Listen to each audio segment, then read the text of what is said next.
The focus of our observations in this video will be how flu pandemics are typically dealt with in the pastoralist framework.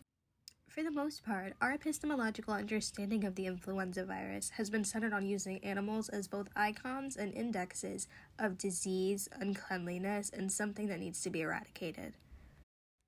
In Avian Reservoirs, Frederick Keck writes that the anthropology of hunter-gatherer societies shows that such societies take on the perspective of the animals around them, and Keck discusses this approach as a prepared approach, one which lets humans understand and anticipate the animal, as well as the viruses within them.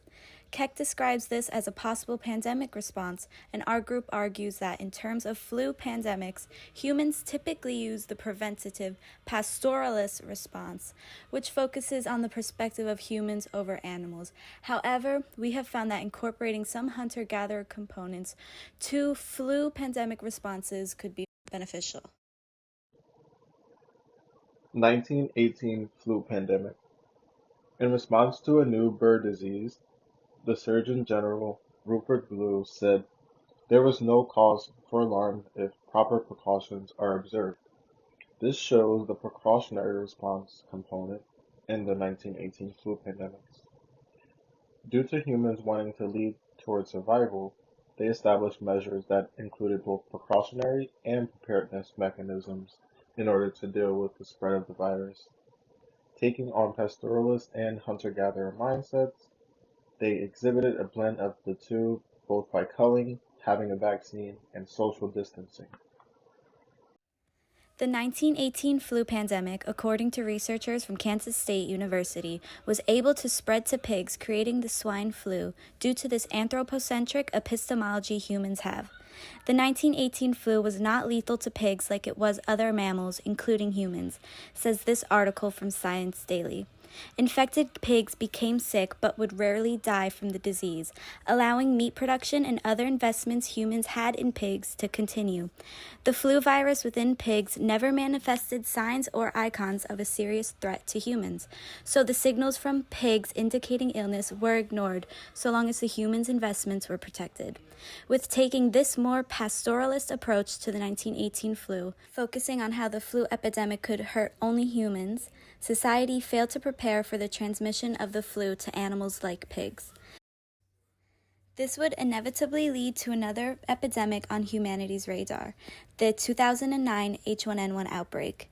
If the humans and animal caretakers of 1918 noticed the signs of flu in pigs, taking on a more hunter-gatherer response, and recognized those signs from the pig's perspective as a more serious outbreak, the world would have been more prepared for the spread of flu from humans to swine and back to humans as the mutated H1N1 virus.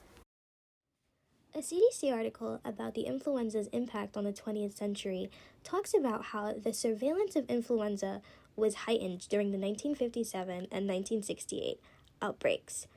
This directly correlates to a pastoralist method of pandemic response, in that something is only being surveilled if it's perceived to be a potential threat. The 1957 influenza outbreak was the first time that the world had a chance to observe the flu within a laboratory setting. In other words, this is the first time that the world had a chance to museumify this virus. It began to take inventory, observe, preserve, and display its findings. An article from the Department of Interior states that the 1968 influenza took 2 to 3 months to spread into the United States from China. With this in mind, it might be interesting to think about how perceived infected people become the indexes and icons that animals once were when we look at things like immigration and its impact on the spread of diseases. Often in the last resort, when dealing with pandemics, humans can be seen to use pastoralist techniques.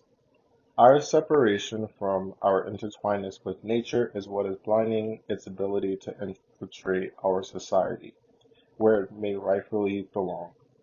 Though humans' instincts is usually thought of through a pastoral lens, our contemporary response to pandemics has demonstrated a multitude of strategies. COVID-19 and the 1918 flu pandemic were treated differently, yet both were treated appropriately on the spectrum of pastoralism to mere preparedness.